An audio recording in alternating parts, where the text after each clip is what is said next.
Good evening, everyone. Welcome to our Founders Lecture. It's lovely to see you here in person, and we also welcome those who are watching online this evening, so welcome to you too.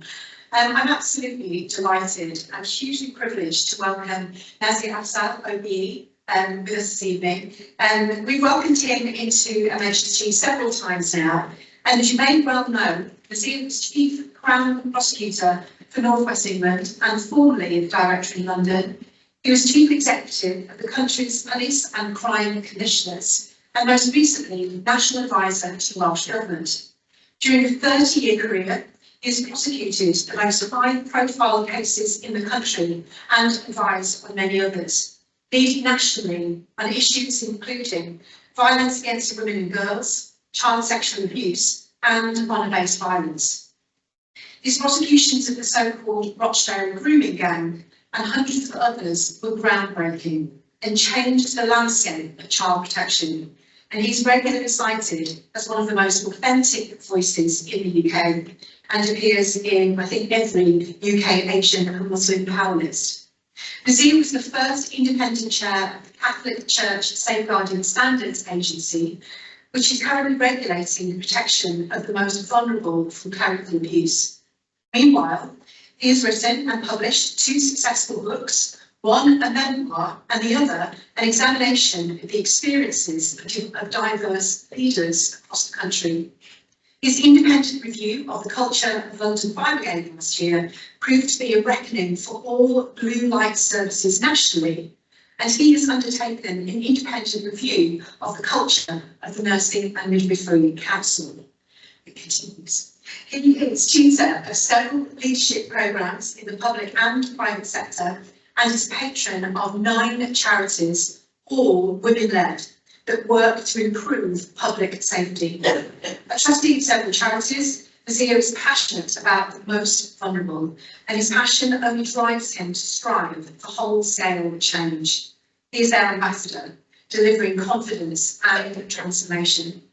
Nazir is currently Chancellor of the University of Manchester, Chair of the Lowry Theatre, Chair of the Church of England's National Safeguarding Panel, and Board Member of the Creative Industries Independent Standards Authority. I'm not sure quite how you fit it on in. Nazir, we welcome you to National Advice for the Girls.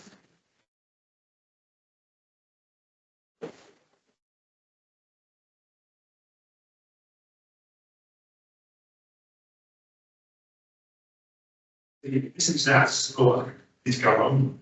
It's really timely. But more about that later. Good evening, everybody. Thank you very much indeed, Helen and to the NHSG for inviting me to deliver Founders Lecture. It's a real privilege and a real honour to be amongst you and amongst friends and also hundreds of you who are online and might watch this later in actions. I don't really know what to talk about, but I've been very fortunate in the last 30 minutes to talk to some of the students who are already here. And they asked me some questions about things they were interested in, and thought things that interest both in many of those things I might touch on with you today. What it says there about leadership and culture is those are two things that I think we don't value enough in society. In fact, we don't value them enough in organisations. I promise you that if you looked at your objectives, your whichever organisation you work in, your personal development plan, whatever it may be, however you describe it, it will not be a KPI for leadership or a KPI for culture. We do not measure leadership, we do not measure culture. Yet, every organisation and its ability to deliver high performance requires great leadership and a culture that's inclusive. That's an important word, inclusive. More about that in a bit.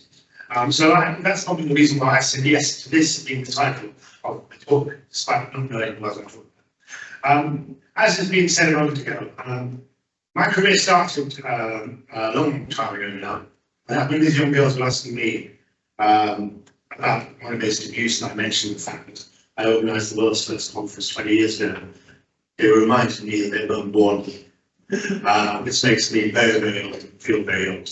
But like some people in this room, I was born in the 60s and lived through a period when racism and bigotry was overt It is now perhaps in different ways, but certainly during that period, that time, you couldn't walk down the street without being picked on. And it wasn't because of religion, but it's just simply the colour of the skin. Or the fact that you were from a working class background, as I was, my parents, as a child. Somehow they thought that I needed to be picked on. And that meant that I needed to be beaten up. And so sometimes when I used to talk about this, people used to say, well, that's a rite of passage. No, it's not a rite of passage. It's abuse.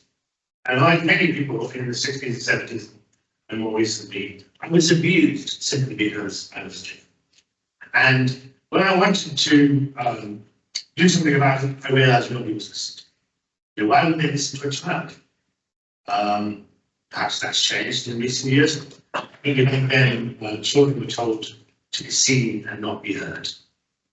Children were told that they needed to accept their lot. And so education was a means by which I was able to fulfill my potential. And I was very fortunate to be bright. I'll be honest with you, I don't remember any of my teachers apart from my maths teacher, who I only remember because he had a glass eye. And if we got something wrong, he'd throw it at us. And then invite us, but he didn't invite us, told us to find it for him, to bring it back to him. So that was the time when it wasn't really an environment, for me anyway, where I felt I was learning, other than the fact that I was in a safe space. I felt it was a safe space where I could fulfill my potential. And I wanted to be a lawyer, not because of I had any lawyers. There's that saying, isn't there, you can be what you see. I did not see anybody. So, you know, the only doctor I knew was the GP I would visit if I was sick. Lawyers, you know, maybe Perry Mason on TV or something. But generally, there was nobody that I could anything. I remember having this conversation with my dad. I must be 16 at the time. And I said to him, he said, "Why you're wrong one? Why do you want to be a lawyer?" And I had, you know, reached to the back of my mind and I said, Atticus Finch, Nelson Mandela, and Mahatma Gandhi, all three lawyers. And he goes, yeah, okay, so one's fictional, one was murdered, and the third is currently in prison. Yes, that does. But you know, they were literally the only lawyers I knew. And the way I described it to him is the way I described it to him was that actually, for me, law was a tool. You know, there are thousands of better lawyers, including in this audience, than me. But for me, law is a tool. Tools deliver change. And once I recognised that, that was what I was going to focus. So when I became a prosecutor, when I became a lawyer and a prosecutor in the early 90s, late 80s, I quickly decided that I was going to do the things other people didn't want to do. You know, I don't like conferences. Last week, before last, I spoke to 5.5 hours to women at the World Hour. That's not a conference.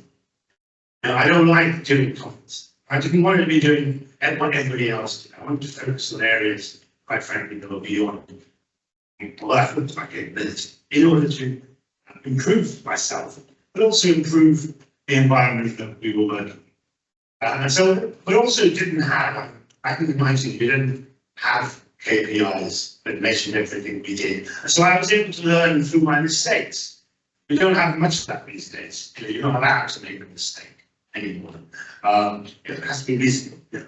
But my point is that I was able to learn and get better at it. In 3-4 years, I started as a prosecutor. I'm prosecuting a serial killer.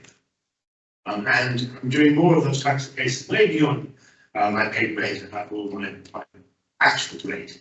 And it gave me a real opportunity to test myself and push myself and realize what limits I had and what limits I didn't have. And also to understand the importance of relationship. Key area of leadership. What is leadership? Leadership is the ability to liberate others. It's to set examples for others. It's to achieve results. It's to develop people. It's to infuse. It's to build relationships. And that's the bit I focused on. But actually, people will only trust you if they know you. And therefore, and it was easier then perhaps, well, maybe not. When I was working in central London, I was walking past New Scotland Yard as it was then, every day to get to my course. And walk in at the end of the day. And I'd go up to whichever floor it was, and say to the officers, I'm here to help. Is there anything that you're working on that we can improve? Is there anything that you're working on that I can tell you would never go anywhere? So you have the resources to work on the other types of things. And they welcomed that. And they welcomed having a face to it rather than a letter being received. And very quickly, the tail end of the 90s, they even invented a title for me. I became first contact with the organised crime group at Scotland Yard. It didn't exist. I was the only contact, not the rest. They called me the first contact. And what it was simply this, that they would ring me up and say, we've got a plan to arrest somebody, have we got enough evidence? Now, prior to that, they would arrest somebody. And then they would worry about the evidence. And if that case went nowhere, they wasted ages of time and energy. But actually involving me and prosecutors as early as possible meant that they made better use of the resource. They could then be channeled into where to focus rather than where not to focus. And very quickly, I found that I love that relationship. I love being able to intervene as early as possible, support them. And those are those are the people who changed me in many respects. Now, I know there are young people in this room, I'm mindful of the fact that I've seen the worst of humanity. And it's difficult sometimes to talk about some of the caseload without telling you how horrible human beings can be to other human beings. But they are. So I'm editing much. If there weren't children in this room, I would be sharing a great deal more about the content. But there were cases at the end of the 90s which were as horrific as you could possibly imagine. And I was in a position, I had to review the evidence, and I had to see what had been done in great detail in order to be assess whether a crime had been committed by whom, and then what the case should be brought against them. And I had a family. I made sure that, for whatever reason, that my home was a safe place. I never talked about my work. To the point that when I published my memoir 3 years ago, my wife says to me, I didn't know you did that. She only lived with me for 27 years. But you have to have safety. You have to have an environment in which you don't have to talk about the most horrible things that people do to you. The downside, or the other side of that, is I think this is where I did fail, is that I didn't seek out people to talk to. Counselor, a therapist. There was nothing available. Thankfully, there is now. I think for the last 10, 15 years understood that mental health requires you to have, think about yourself first before you can help other people. And that we now have talk therapy or whatever it may be that's available now, it wasn't available. But I do remember bottling it all up, going home. One case involving an 18-month-old baby, which I won't tell you about. I had an 18-month-old daughter at the time. I went home to Charlie afterwards, realizing she was the same as that other child that I'd seen in most horrific circumstances. And that child didn't have a voice either. And therefore, we often say they don't have a voice. Well, that's not true. They're just not heard. Because that's another issue with leadership, is that we don't value listening enough and active listening enough. And that's the key, that you've got to make yourself available. So when I was when I became the first Muslim chief prosecutor this country released, 3 months after 9/11, by the way, I reached out to communities up and down the country, mostly in London, and said to them, what are you doing really badly? Tell us what you're doing really badly. And one group of victims, like social behaviourists, said to me, the authorities don't take anti-social behaviour seriously. You think that, by you they mean authorities, you think that because they throw eggs at me, because they write graffiti over my front door, that that's not serious. You don't realise the impact. That's the important word. You don't realise the impact that it's having on me, that I'm now a prisoner in my own home. And there was one particular case in the woman, Fiona Thornton, who had a special needs, and Fiona was suffering hourly from abuse from people around the community because of the fact that her child was unwell. And one day she was in a car with the child, went somewhere and set fire to the car and killed herself and her child. And that was a turning point, a realization that we really hadn't taken it seriously. And then, because you're in a position of influence, that's all you have. So what's beautiful about the way you don't have that. Even the Prime Minister, you don't have power, you have influence. And I persuaded the Home Office that we need to do more out of such a thing. And we did. We produced the first ever national legislation against this. We had 9 crime epidemics. You think they're new? We had one in 2002 in London. And I remember telling my staff, we need to go out and talk to those who are most impacted by life. And they said, absolutely, let's invite them to our offices. What do you think happened? Why haven't they come to your office? And by the way, you missed that word, out. So again, leadership by example. I said, right, I will do it. So there I am, above our bookmakers in North London, in Harlesden, talking to young men, all wearing bandanas across their faces, as if somehow I'd recognise them. And we were having this conversation about crime, where they talked about why they felt the need to carry a knife, despite the fact that I told them that if you carry a knife, you're more likely to be a victim. They told me it was education, lack of education, poor policing, the poor environment they lived in, a number of excuses and reasons that they felt justified why they had a knife. I went through that conversation, which was eye-opening in the extreme. Went back to my office. The first thing that happened was HR came to me and said, Nazir, you didn't carry out the registers before you went. I said, I'm back now, aren't I? See, we can process in the way of doing the right thing.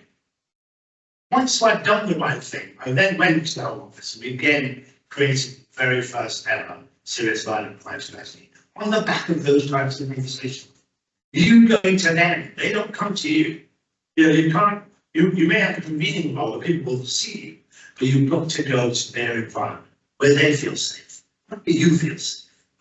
And you know, so I think a big bit of learning. One of these abuse enforcement management is another one, where you know, again, survivors and victims said that you know, everybody's not very good at this. You know, there are thousands of victims every year, and nobody's dealing with this case particularly well. And so I said, well, you share that with me. I organised what I thought was the world's first conference on the subject, but it wasn't. And I organised it right opposite Parliament for a reason. When I don't, we didn't have email and then, I think basic.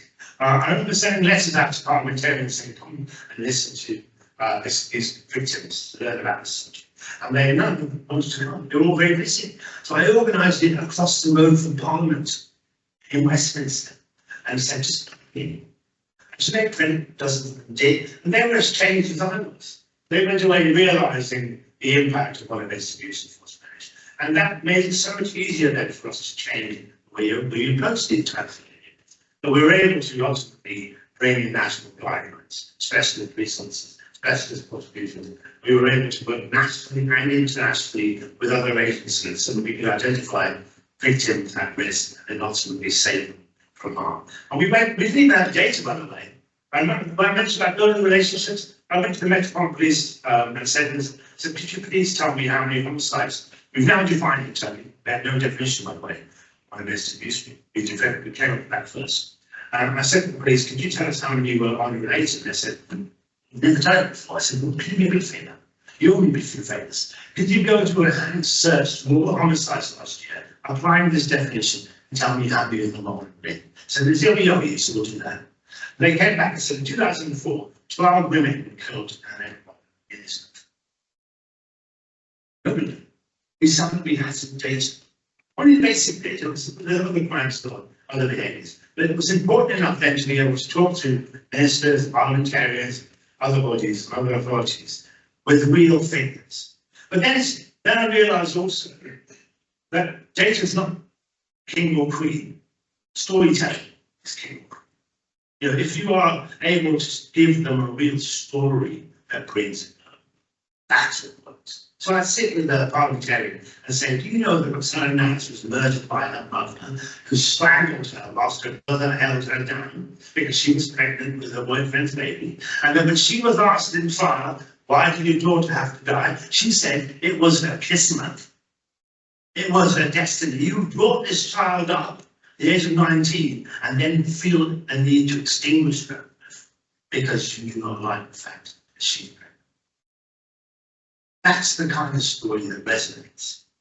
When Sajid Bibi was murdered in Birmingham, stabbed to death by two people who were members of her family, I realised this was organised crime.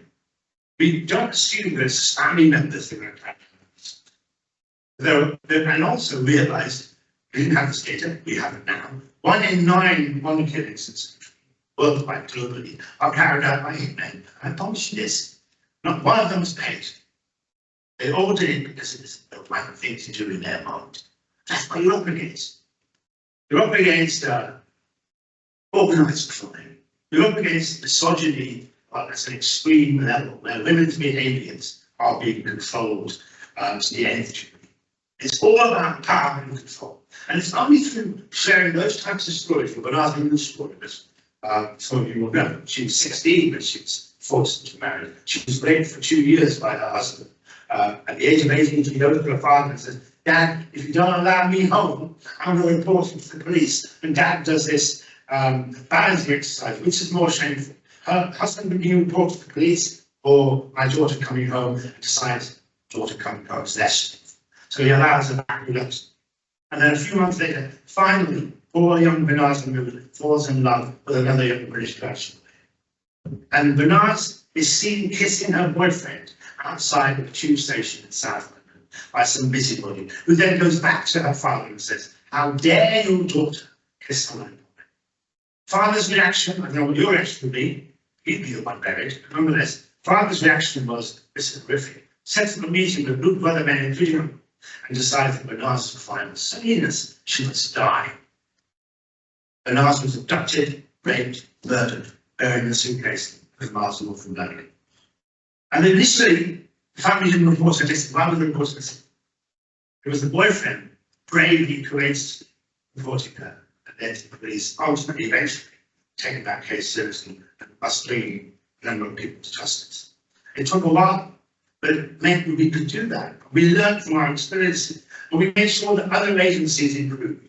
I imagine, I don't know if it's true of NHST, but if you go back to Google every organisation in this country, children's services, local authorities, they would have brought in honor-based abuse policy in 2008. You know why that was? Because I went bloody well everywhere. If you go to a bank and you have a T-shirt with all the places a bank plays, my T-shirt in 2008 said Royal College GPs, Royal College of Medicine, local government, College Society, I went everywhere. Literally, I went like this, staring the shit out of them. Do you want a Bernard's move on your books? They said, no, we will do something else. And they changed. So leadership sometimes is doing it yourself. Sometimes it shouldn't be, but that was only possible because I had some phenomenal staff working with me. They were brilliant at their job to enable me to focus on those areas where we as a country were. So leadership is also about encouraging and developing your teams to enable you to be free to work in the more difficult places. Perhaps they shouldn't. But we changed. We went from those 12 murders I mentioned every year to 6 by 20. That's still 6 too many. That means that every year, 6 women still alive who wouldn't be happy not to change the way.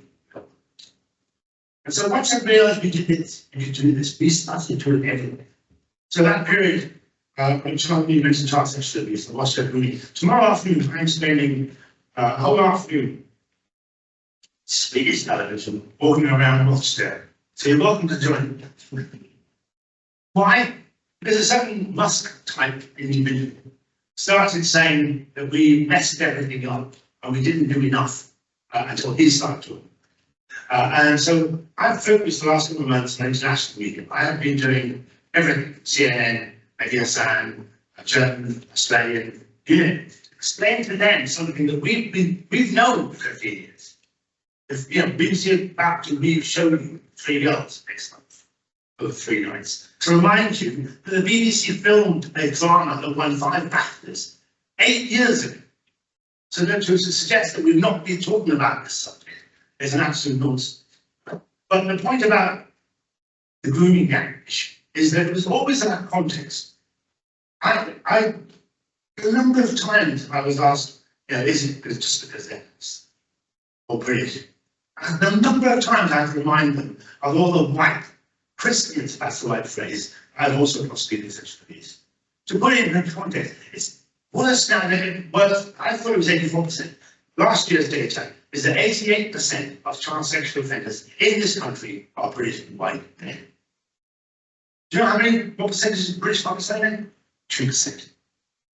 2% of that 100%. 88. So you're 40 times more likely to be sexually abused as a child by a white man than a British Pakistani. But it's British Pakistani. And you know how dangerous that is? Because you're then saying to girls, you're safe in this one, but you're not safe in this town when the data tells you the exact ones. I said this and get it in the neck. Literally get it in the neck. Physically, I have been attacked like nobody's business, particularly the last 2 months. There's no getting away from it. With his 2 million followers, his followers who suddenly discovered this, decided to come through. And, you know, in one day, I wrote 25,000 DMs. You know how many would listen to me? Do you know I didn't bother reading after number 1? But these are people who are desperate to attack me, despite the fact that I'm from a middle class. So, going back to whether racism still exists, because never mind our failures being amplified, even our successes are not being acknowledged. In that period between 2010 and 2015, we went from being pretty poor at tackling violence against women and girls, pretty poor at tackling child sexual abuse, to producing, in 2014-2015, we had the highest conviction rate for both of those in British history. We had the highest volumes, those people think it's just numbers, we had the highest volumes of crimes being prosecuted of those types in that period. And that was only possible because we worked together, cross-agency, in order to focus on how we need to do this. Because we had messed up for years. You have to accept we've been messing up. The reason why Rochdale was important was I reversed the decision that had previously been taken not to prosecute the case.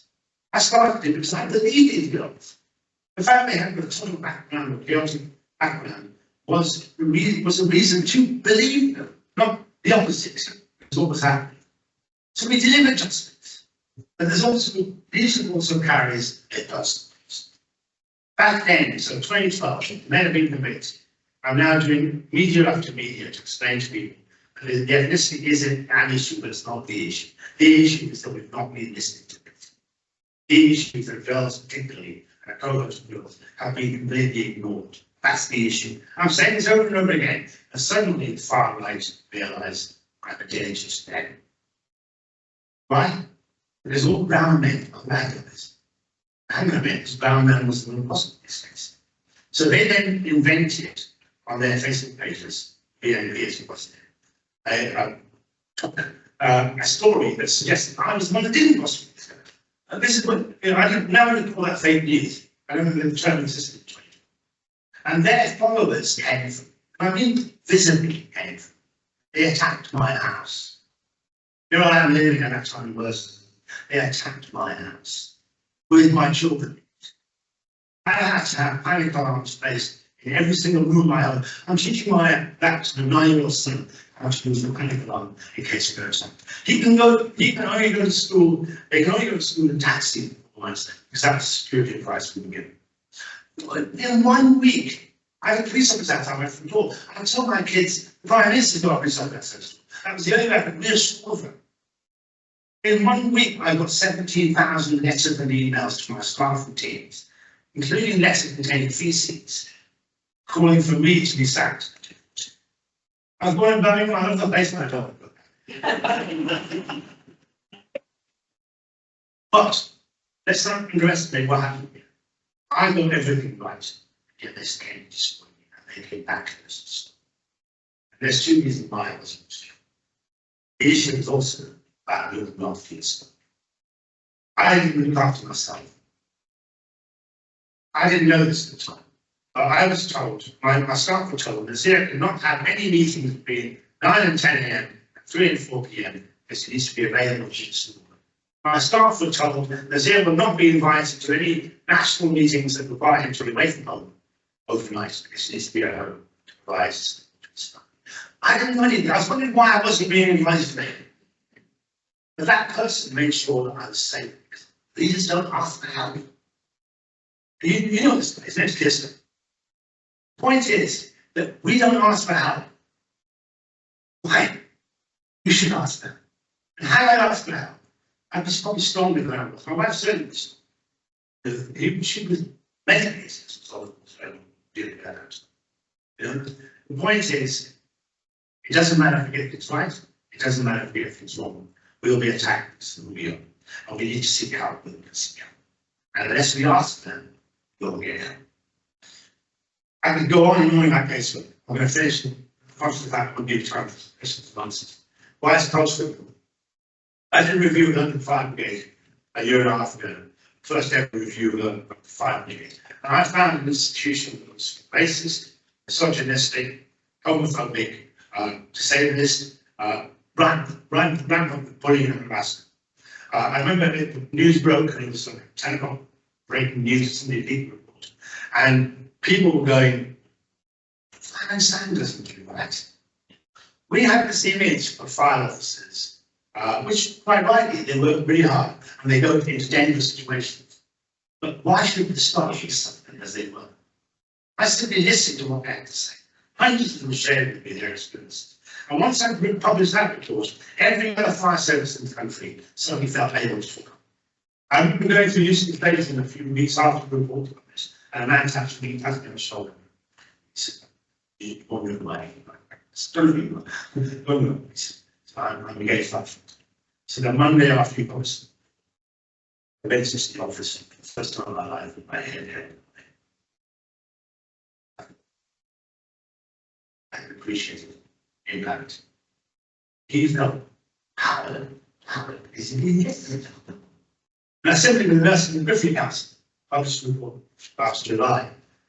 You will see tragedy there. But in a period of last 3 years, 16 nurses have taken their lives whilst being disciplined in effect by the NHC. Now, in all the years I've prosecuted, basically prosecuted 800,000, 900,000 cases, I can remember one suspect taking their life during the course. Here, with their cases of 6,000 cases a year, 16. What's that tell you about the cultural organisation? A lot of with reports. And thankfully, they've got a transformation program that will deliver change. Sometimes it requires significant change. Chief exec's gone, deputy chief exec's gone, chair is gone. That's a matter for them. It's not my doing. I'm responsible for it. But I am responsible for this transformation that's now being brought, which will begin with this. You have to start listening to me in order to make this. Now, we are in a dangerous place right now. This is not dangerous. What I mean by that is time. The time. I'm sussed by Helen earlier on sharing. I think we are all the good that we've done around equality, culture, and inclusion for the last 30, 40 years, changing being unraveled. So things that are happening across the Atlantic. Now, if it's a meritocracy, and I believe in meritocracy when people succeed on merit. I believe in it, you believe in it. But it's not a meritocracy when a senior member of the Armed Forces of America, a black man, is replaced by a junior, less experienced white man, for no reason other than the fact that he is president didn't like it. Or even more blatantly, when the chief naval officer, a woman with 40 years of command experience, is replaced by a white man with less experience. And when so-called DEI is the reason why, DEI is the reason why everything's, those airplanes apparently fell out of the sky because of diversity and inclusion. when I did the final report, I met with the Grenfell families. 72 people were alive, 72 lives were lost. I remember sitting down with them and saying to them, what would have made a difference to your life? They said, had one of us been involved in the decision making as to what value goes on this book, my family still go. That's inclusion. It's about ensuring that you have different voices. It's about ensuring that people with lived experience are in it. It's about ensuring that you hear from them and you act upon what you hear. That makes the better decisions.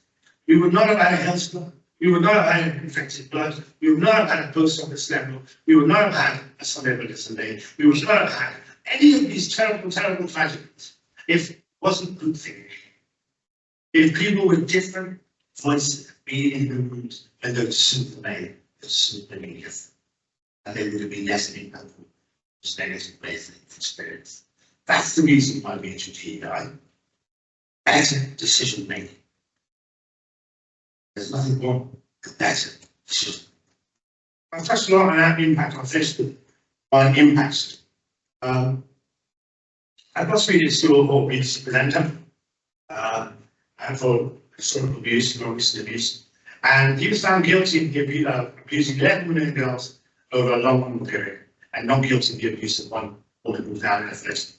And after the trial, I went to her and I said to her, I'm really sorry that I couldn't give you closure. And she looked me in the eyes and said, Nazir, you gave me closure the moment you believed. And I just sat there looking at her thinking, I'm completely blind here. I've assumed that my process, arrest, charge, conviction, sentence, was what she wanted. What she wanted was to be heard.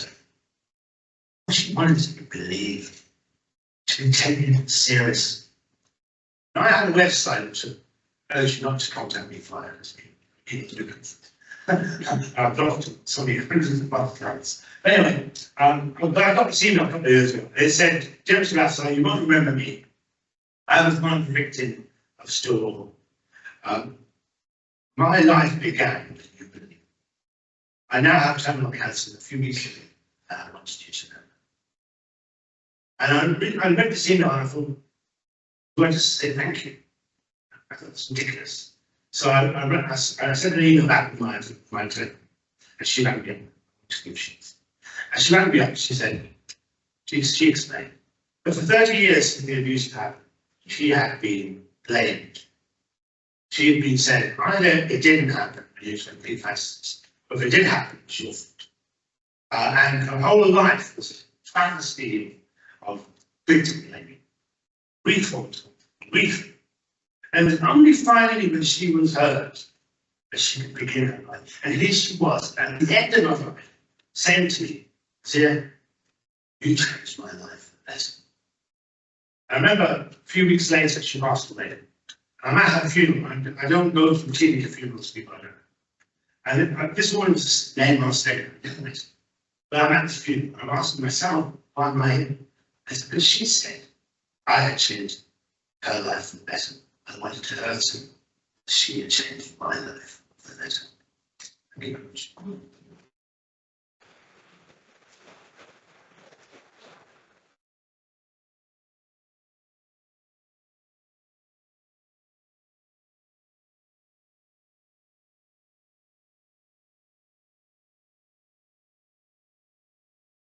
Thank you. So I'm sure there are lots of questions. I've got lots of questions from people who sent in advance, so I wonder if anyone would like to ask a question in this evening. No pressure. Yes, please.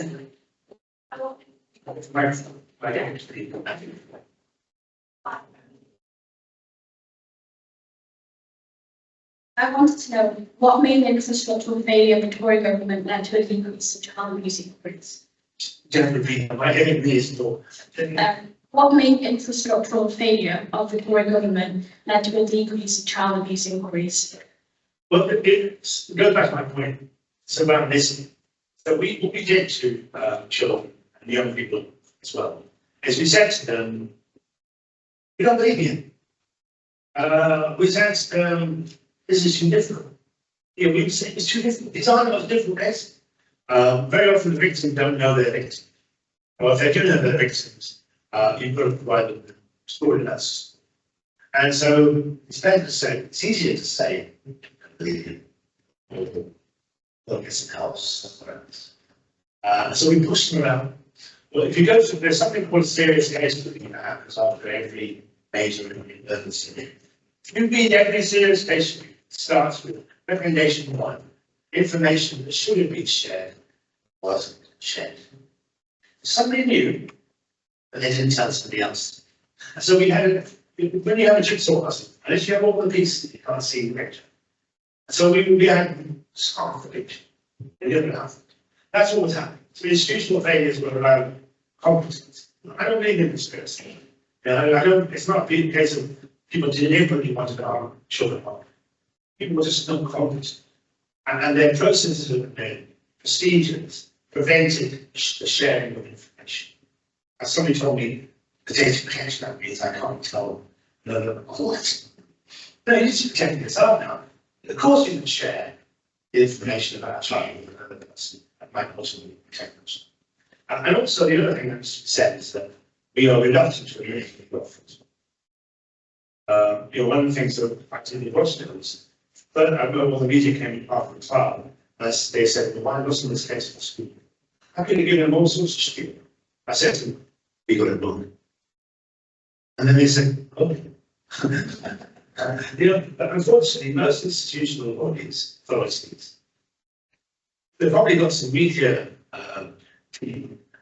or reputational management organisation comes along and tells them, don't ever think you've got anything wrong. Don't ever. That's the only way you improve is when you start accepting you've got things.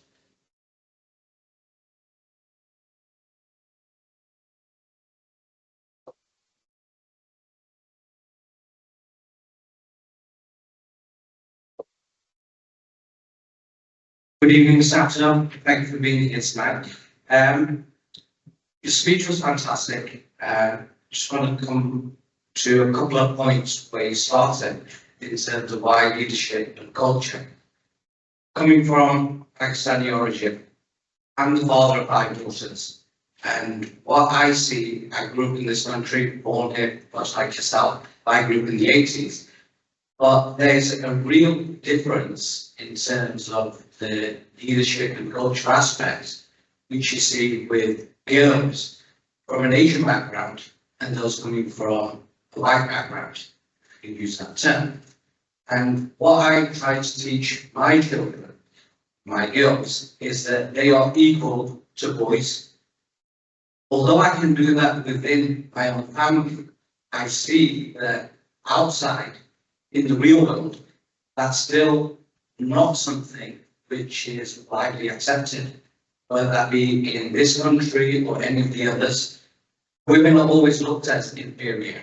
And you've done a lot of work in speech, which you said, in terms of going to all the government departments and trying to phase that inferiority out. Well, what can we do more to ensure that women's rights are protected? Not only am I saying that as a member of the public and someone for the greater humanity, but as a father, I've got more of that moral duty to see my girls growing up in an environment whereby if they are looking at getting a job, going to a certain university, that their sex, being female, is not the judgment which is made. And how do you see that we can progress that further? Thank you very much, Steve. Both questions. Sorry, yes, I didn't go on that. No, you can do one. Firstly, congratulations on having 5 daughters. The issue is simple. The problem is us, the men in this room. I often say this, that all the obstacles that women face, whenever we talk about the success of feminism movement, success of equal rights, all of that stuff is under threat. It isn't helped by the fact that men see this the loss of power. We seem to, this is my 3rd book, it's come out here. But it's about men, what we can do different. We need to take responsibility for the fact 1 in 4 women suffer domestic abuse. 1 in 5 women are sexually assaulted. 1 in 5 women are stalked and harassed. 2 women every week are killed by their partner's ex-partners. 10 women every week take their own lives because of the abuse they suffer. 90% of all violence against women is carried out by men. 90% of all violence against men is carried out by men. 90% of all violence against children is carried out by men. What do you think is the problem? So what is the answer really is? In 2016, I tried to organise, do you know about Netflix, the spate of million man marches in America? I tried to organise a million man march in this country around violence against girls. We got 52 sign-ups. At that time, I was quite pessimistic about that. And then I realised that's got 52 allies. What we need is more of us, more of you, more of us, speaking up, challenging misogyny in society, standing up for the rights of our daughters. Even if I used to get upset when Mr. Sunak kept talking about, I'm doing this with my daughters. No, you're doing it for every woman and girl in this country. That might be one of the reasons why you do it. I think the point is that we as men have to take responsibility. We need to do something different. I can't give you any more detail about that, but there is a reckoning. And that's recognition from our part. And when women take or receive more power, it's not us losing. We shouldn't see it's all about power control. We need to share more power. If we share more power, power grows. And you will lose friends. I've lost a stack of what I thought were male friends because I've called out their misogyny. I've called out their sexism. They're not worthy of sitting in the same room as me or as you. But call them out. And the more of us that do that as men, the easier it becomes for women in our society, communities, to get to where they deserve to be.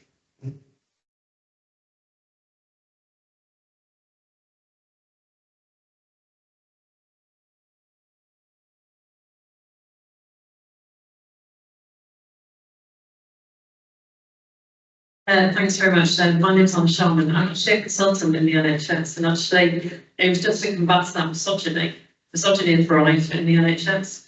I'm quite a senior leader within the NHS, and I face misogyny on a daily basis. And I don't think it's just for men to call it out. I think we as women have to call it out. So I've gone through a whole kind of bullying and harassment thing that I had lodged a grievance. And it was a very senior leader within the organisation that I worked in who said to me, the thing is, Anna, you're a strong woman. And I said, I'll pull you right out there. That's misogyny. That is unconscious bias. So I called him out, even though he's one of the top people within my organisation. So I think we have a duty as women leaders to actually call that behaviour out. I think I agree with that. Absolutely right. We shouldn't have people in work. Male allies should be able to stand up and say, we don't accept your treatment. The point I mentioned earlier on before we start is the earlier that we intervene, this is generational change. We're not going to change male attitudes and the culture you described tomorrow. It'll be another generational change. The earlier that we start, when we're in, I don't know, you have an 16-year-olds, 20-year-olds, 3-year-olds and 4-year-olds. Hate is learned behaviour.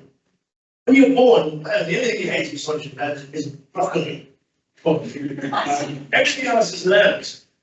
So similarly, love, caring, empathy, sensitive, all that can be learned. And the earlier that we have conversations with young 3, 4, 5, 6, 7-year-olds in an age-appropriate way. I do remember when Birmingham City Council has issued schools 6, 7 years ago where activists were protesting outside the school, saying they're being taught about gay relationship. They were reading a book about 2 penguins and an egg. And I was mediating, and I couldn't mediate to think that a book with 2 penguins, 2 male penguins having an egg was somehow indoctrinating them about gay relationship. We've got to start as early as possible. And that is a conversation, again, with your gentleman over there, is what we have to have in our communities. When we're going to, some of our schools, by that I mean faith schools, they don't have conversations about relationships. They don't have relationships about male, female responsibilities. They don't have conversations about abusive relationship. The earlier that we have those conversations, the safer our children will be, and the more likely it's going to happen, especially in everything else that you just. I want to circle back to the skill process. I think the benefit in growing comes from failure. There's 50% of failure is needed to growing. How do we do that in schools and universities, and from a government point of view, when we don't really allow expression and failures to happen? It seems to be a lot of you can't say what you want, you're not allowed to fail, and it's not nothing practical. You know, that is the toughest question you've been asked today, because the world has changed. Because it's social media and the internet has changed everything. Whereas previously, you know, if I've done something wrong, might be disciplined by my boss. You know, I might get a written letter or whatever it is. Now we just put it online. It's the point where, you know, people who don't know anything, it's rather than talk about that. So we've got to protect ourselves. We've got to somehow regulate the world message instead. You know, but also we need to build resilience in ourselves. You know, I've had a real issue the last couple of months. For the first time in 15 years, I've taken time off prison, or exit it's called, for my sanity. Coming back, don't worry. But it was necessary for me to not have to see people saying rubbish over and over again, as if somehow their truth outwits my truth. You know, that's where's the truth? So we've got a challenge. Whereas, so I asked you, I said to you earlier on, we should have been we got. We've also recognized that when you listen to people, so this is where we as institutions need to improve, which is to be more supportive of people who get things wrong. To be human, you know, well, you know, but we've got to be more honest with the public. Trust, I said in all relationships, there's real lack of trust in institutions. Honest. The public don't see the NHS as theirs. They don't see the education system as theirs. It's yours. And we don't involve them in engagement. We often tick boxes that we have a month-to-month consultation, as if somehow we're never engaged. No, you're not. So we need to get public to understand how tough it is. But when we do get things wrong, we need to admit we got them wrong straight away. But we're going to learn from them. The other thing about serious relationship abuse, I shouldn't be early on. My first recommendation will be, you know, information wasn't shared. Second will be lessons that should have been weren't learned. Right? It's only ever actually learning lessons. So people don't see any improvement. So we need to be much more of a conversation. We need to be more supportive of people within our organisation and may not necessarily work for them. We need more transparency, more openness. Today, you're very much church being it doesn't work about it. In the church of England, the same way.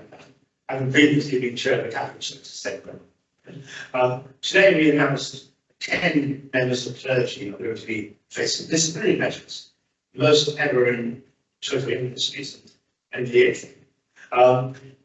That's about being transparent. It doesn't happen in a vacuum. You want the public need to know an action is being taken or being pursued.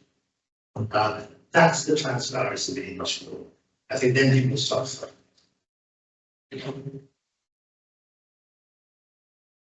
And Nazir, I want to ask you so first of all, just to come back on the point about male roles. I worry that we're losing the battle because of voices like, most obviously, Andrew Tate, but there's thin end of the wedge. If you watch often enough, Piers Morgan, Tucker Carlson, there's a lot of content there that young people are consuming that I would feel that we have a response to. I mean, you've got 167,000 on Twitter. Most of us don't have that, and I worry that we're really losing this battle in terms of the roles that males can play. So the first, I want to get thoughts on the second thing was, just in terms of leadership, I've seen you speak at audiences like this at the university, but I've also seen you speak at say, the British Muslim Heritage Centre, the Muslim Girls' School. To what extent leadership about, creating the slipstream for others to follow, and to what extent is it also carrying people with you? And I wondered whether there was a period of time where certain communities and institutions, you were persona non grata, and you kind of got through that to a role now where you can speak to many different audiences credibly and they'll welcome you. So, I do about 150 addresses every year. I don't know how I do it. I'm really old man now. I don't know how physically how it's possible to do that. I will never say no to a new environment. That's number one. You're right about the persona non grata. I won't mention it. There are institutions that withdrew their reputation once they read something I've said, and you know, but let's put that they're marked in my mind. I always keep an eye on them, and eventually, chicken will come up. So, but I think the point is about we need to speak to everybody, and it's going to be business case. Mentioned about the business diversity. The business case for tackling this issue. Do we want our children to continue to suffer? Do we want, as a community, say the British Muslim community, to not fulfil our potential? No, we don't. We want to achieve everything we possibly can. And therefore, the business case ultimately is certain doors open that previously weren't open. But you've also very sensitive. But I'll tell you what I think. And I think that first time I learned that was I was Bradford. So say Northern Town, in Bradford. And I was going from the train station to the venue where I was speaking at, and they were opening the 65th mosque that day. I thought, this Bradford is no disrespect to our environment. Crazy. My point was that somebody said to me, well, we do that because we want blessings. You get blessed by looking after your children, by funding voluntary services, by funding support services. Don't go down the traditional routes, perhaps. Spend your money wisely on communities where you've. So once I said it once, and indeed it says. First time, I remember, there was written my name on the debt of the devil. But eventually people going, I wasn't attacking my faith. What I'm saying is that my faith would actually want to spend money on vulnerable people, supporting children, etc. So I think that's what I was asking you. It's the first time we've mentioned very people. Yeah, I third book. I say no more. I've got no answer. Let me remind you of something. You know how horrible South was. How horrible it was. 3 girls were killed. We also know how horrible Masquerade was. Those are the victims of the girls. You've probably got the Plymouth murders. That was the inner murders. 5 women were killed. He was a big follower of Africa. And radicalisation takes many forms. I think one of the proof things, there are many that came out of the terrible events in South was a recognition by government that tried and tested definitions of experience need to change and need to recognise the radicalisation becomes such a distance.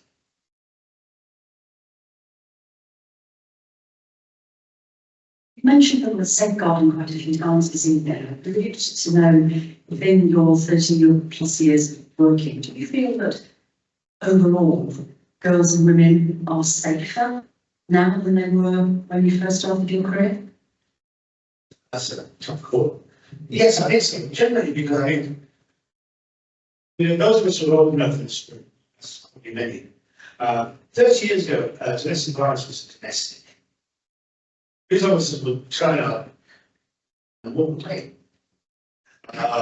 We didn't have video interview, sex offence. So victims, yeah, I remember dealing mostly that's not a very, very brief time.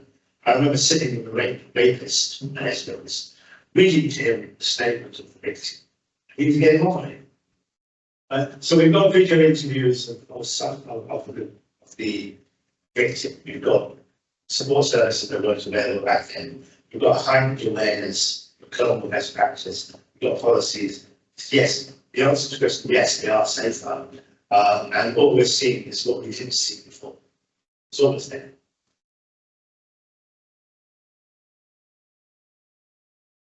It's been great listening to you. And if I was a young person again, I would want to be on the section, but also have your kind of humanity. My question is about everything you touched today is about human beings not being kind and compassionate to each other. So touching on leadership, I don't hear our leaders, being evangelical in quotes about kindness, basic humanity. And I think that that's where the movement needs to start. What are your thoughts? I couldn't then prepare the group. We've lost the sense of our values. When I joined with Rochdale, I used to BBC film again. Excellent. I was seeing the town hall meeting I had after the club. And I'm in this town hall with hundreds of people from Rochdale who are shocked to be willing about this happening in their midst. And I said to them, you beggars believe that somebody in this room did not know this was happening and didn't act. And somebody shouted out, she wants to be a gross. I said, no, not did you be a good neighbour? Then actually, it's a little known fact. The vast majority of victims of these so-called bullying gangs were British white girls, but there were also South Asian victims. There were also black victims. They didn't get the attention that British white girls have been getting. So the point is that we need empathy, we need compassion, we need kindness. These are the values of humanity that somehow are no longer necessary. Imagine, I remember some of these young girls who interviewed me earlier on asked me about, is there a difference between a male victim and a female victim? I couldn't think about it. There's only one thing. Is that sometimes when male victims reported they'd been abused, they were told by the person listening to them, why don't you just man up? I said, somehow that's going to make it all go away. Empathy, compassion, kindness, these are the kinds of values that post-mortem believe in most people values. And I think we've lost it now. Easy to begin. I'm glad you mentioned it. Thank you so much. Sorry, you just mentioned facts and figures would be sort of misrepresented to be used against groups. So it's known, for example, the 90% actually when they use it was misinformation. And you said about example members how they simply such as marvelous and doesn't people rather than those who prove. So do you think that in light of all the events that sort of direct forgiveness raised people have been more common we over a period of time? Do you think that around the appearance of those views is urgent, or do you think that we've overall becoming on again to the workplace? I spent most of or little longer sitting in a BBC studio doing radio interview after radio interview, explaining to people they carry on being violent and they're well, that's what happened in 2011. I don't advise back then. Your broader point is that the reason why, for the German elections that happened on Saturday, the largest part of Germany where the far right, that's the right phrase, was successful was the former East Europe. Those of us that are old enough to remember. That's the part of Germany that isn't as developed, hasn't grown, where there's greater poverty. So what's happening is that where you have parts of this country and globally where people are suffering, they look for somebody to blame. And what billionaires are convinced, persuaded to us, is you need to blame the poorest for why it is that you're suffering. But we've got people with lots of houses telling you that you should blame the people with no house for the reason that you don't have. You know, it's really bizarre. We've got that. But we mustn't not listen to people and think that way. Danger is that you simply say, well, they're fatherland, don't listen. No, they have real concerns. So what we need to do, what government needs to do, and institutions need to do, is sit down and listen to them. Listen to what's true. Because they need a channel for their anger and their frustration. And if they don't have an instrument channel, then you get violence. And you get violence. And I don't think we've got that message very clear right now. You know, I'm happy. You know, the other day I was in Tesco Park, as you well, I guess, and this guy comes up to me with a baseball cap, and he goes, no, he said, and takes it off. Still don't. It's Paul Golding, who's the head of Britain First. Do you know the leader of the biggest far-right party lives in Manchester?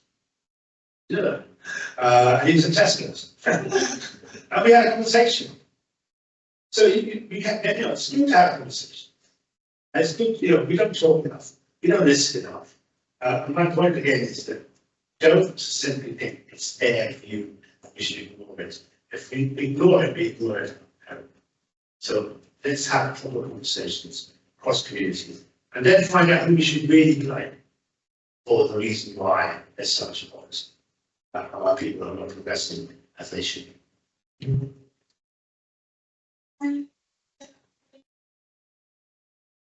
Change.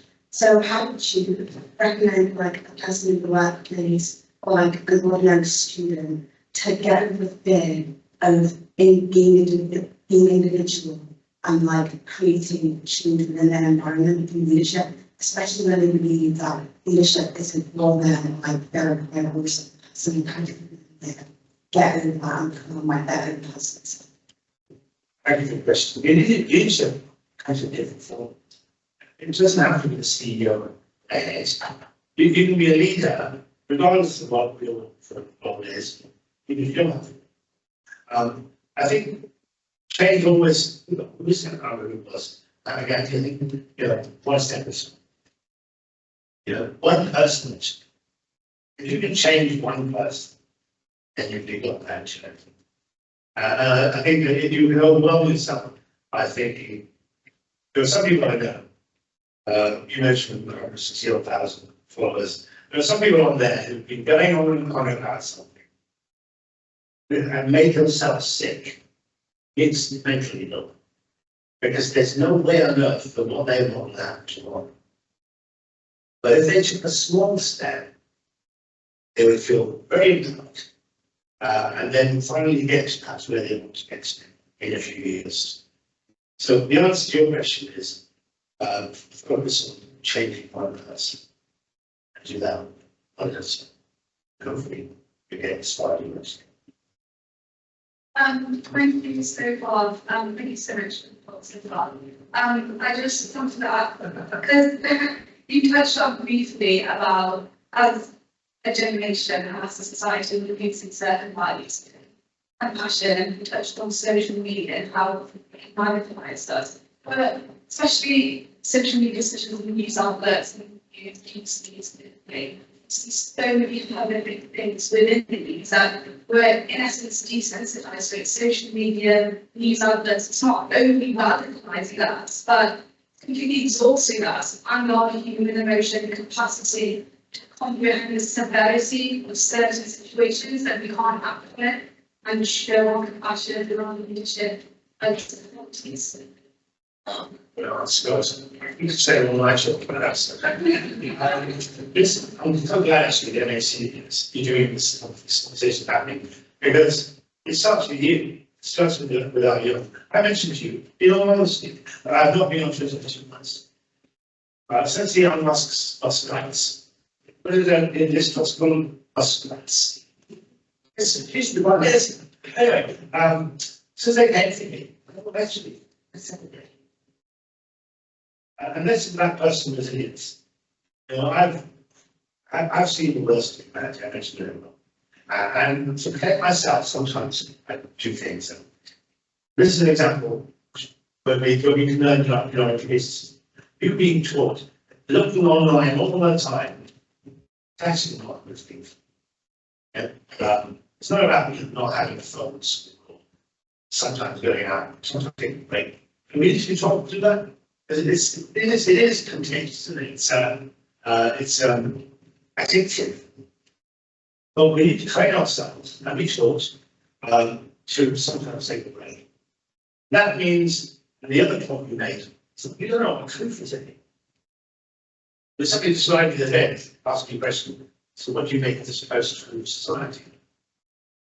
Post-truth.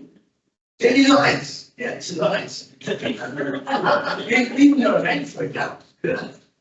Don't run out, it's told. No, don't post-truth. So we've got to find, there's something sorted now. People have told me, right, stuff I know is not true, because I did.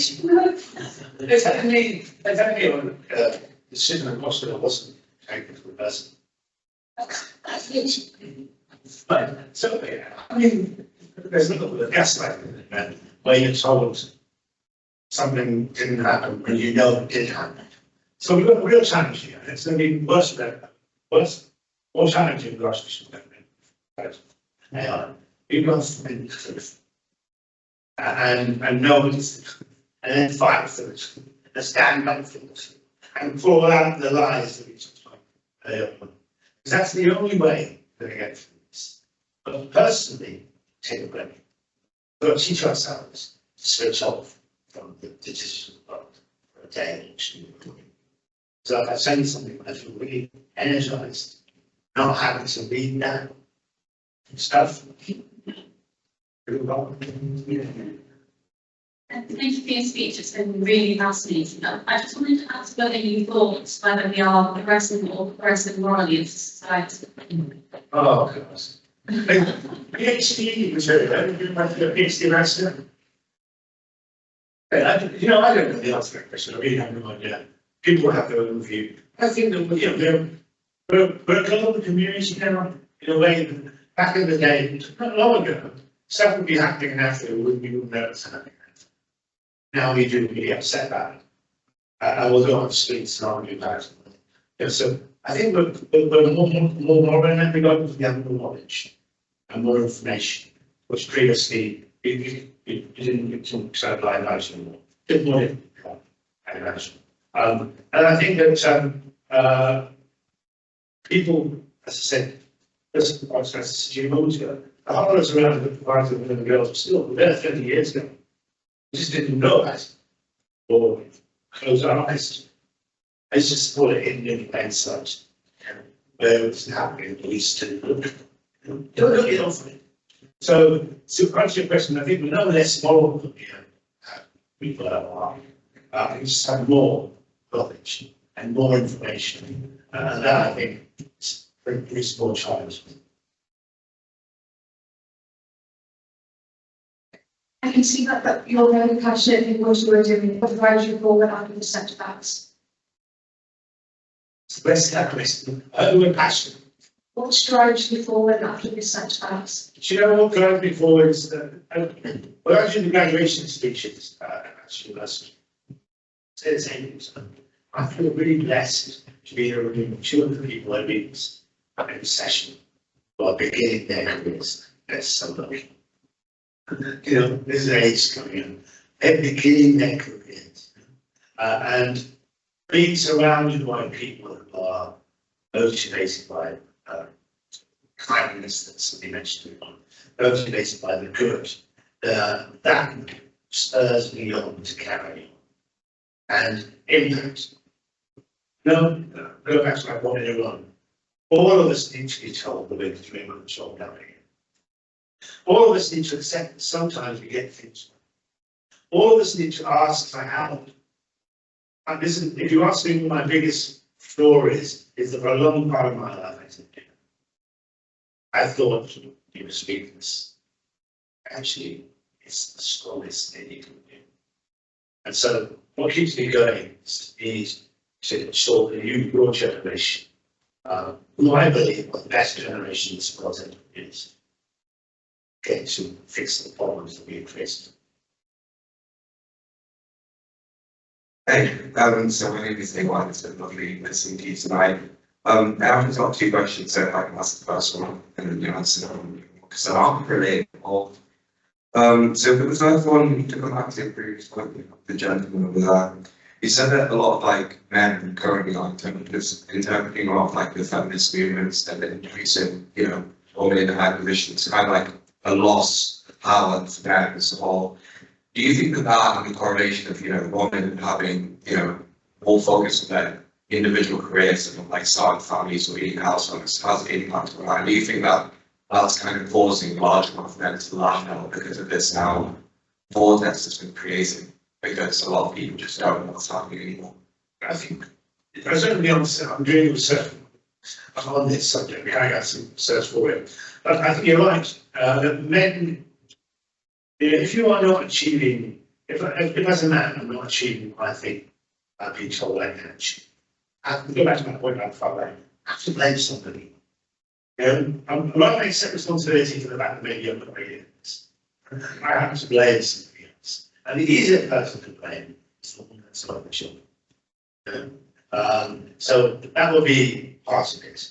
And also the interest of an advocate.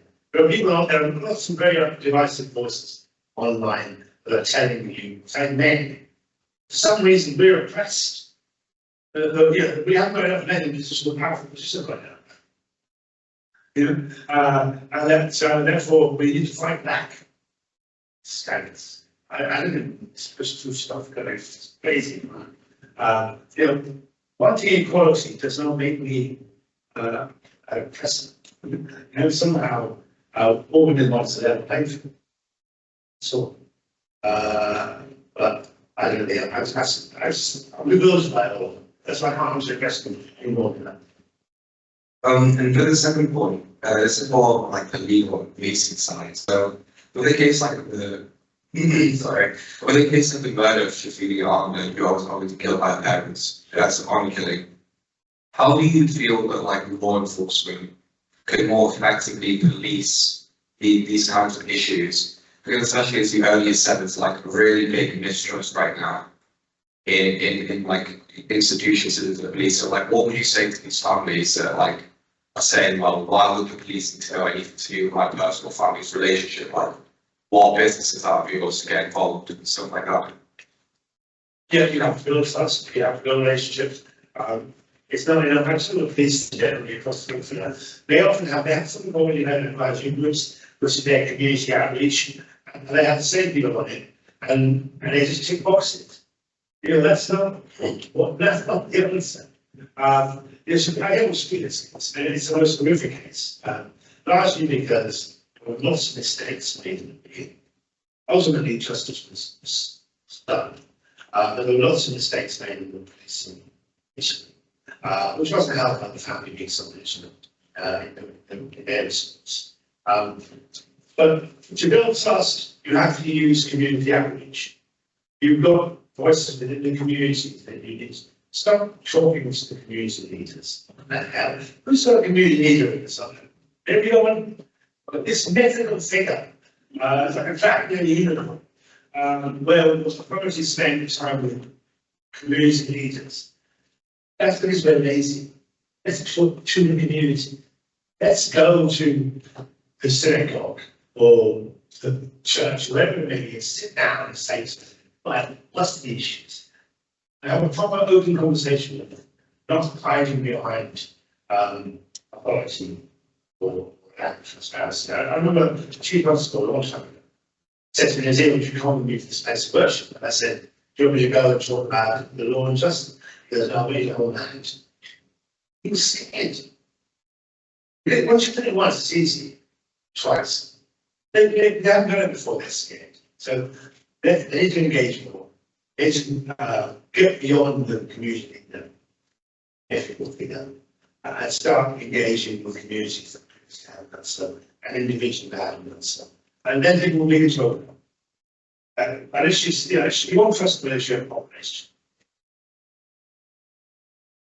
Hi, so I'm sorry, I'm punished in this conversation about the poor building in Tesco car park. I've read through he's hardly a reasonable person. And I've seen, I think all people seem to carry on social media with people that as a spectrum tend to rarely engage properly in a debate about anything that seems political. So just wanted to know about that conversation. Was he being reasonable? Is he a reasonable person in reality? Did you manage to change his mind by any? Because you seem like far more of a reasonable person than he is. So yeah. I'm not sure the detail. I'll share one little thing. He said, I want to thank you narrowly, he said. And what does that mean?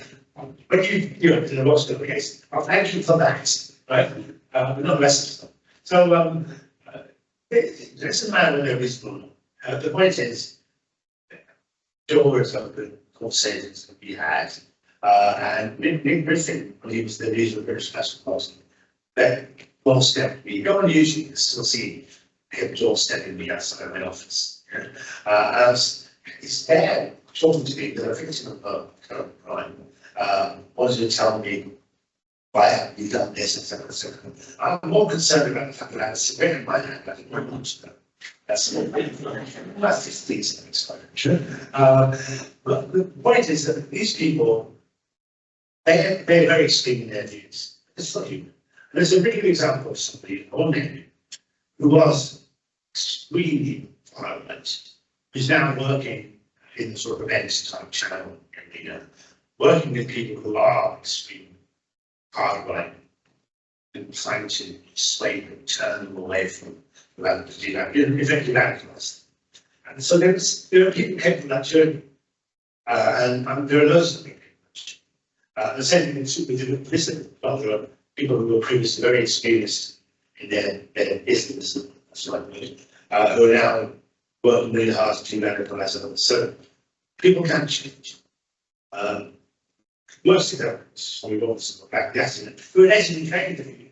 He was, I think he was contemplating, and he was talking about it for his names. He was contemplating becoming a Muslim back then, 10 years ago. Follow the money is the only thing I say. And just one final thing. In your book, The Lost Peter, you said, you had a conversation about what can you say to your younger self. Yeah. And you said, well, I would tell him that no matter how madly impossible things may seem at the time, change can happen. You can make a difference if only you keep hold of what matters. So next week, I'm giving my International Women's Day Assembly. What do you think I should be saying to my students about what really matters? I'll share my view about that. That's a I think you guys have this organization like education. I said, I won't say anything. I listened to it. There's nobody really there was. So I think my view is now not carrying him into listening to him, because nobody put it out there. What matters? What matters to you is what matters. Between us, between the 78 million of us in this country, we'll get everything, which is what matters to us. Each of us passionately believe in something, work on it, achieve some change, whether that be eventually have a change.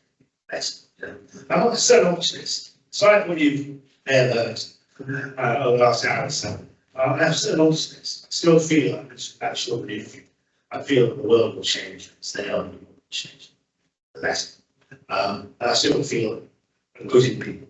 There are people that are innately good. There are some people who may believe nasty stuff, but even they can be changed, confronted with reality. And that's my point. Everybody's looking for a bad person, right? And it's not what they think it is. The more than we show, the more we show. The better we can be influence. That's what I would say. Don't you think that after everything you've seen and you've been through, the fact that you can still be so optimistic about the future is inspirational. And I think that hearing somebody who's such an advocate for social justice, I'm sure that everybody agrees, is a source of huge inspiration. I'm inspired day in, day out by people who had more courage than I did at the time. But back in the day, it's only 5 years ago, I knew I was registered as against when I applied for a mission. I knew I was actually doing it. Woman who was black woman who was on the same promotion campaign. She knew she had been, she created a solution for the organisation. She was like, we want to. I became she was leader, she when she a great person close to her, she was more placed than I was, you know. But it really is interesting to power. We stand up to power. I want the world to be safe for my children, I want to be safe for your children. And as I said, when you mentioned the riots in August, the image that I remember most is the tens of thousands of millions that came out in the street to protect our buses, our synagogues, our temples, that came out to protect our science centres, our schools and colleges, stood against those who had the rocks and stones. The vast majority of people protected those who needed protection. So that is what fills me with optimism. You give Nazir a huge round of applause.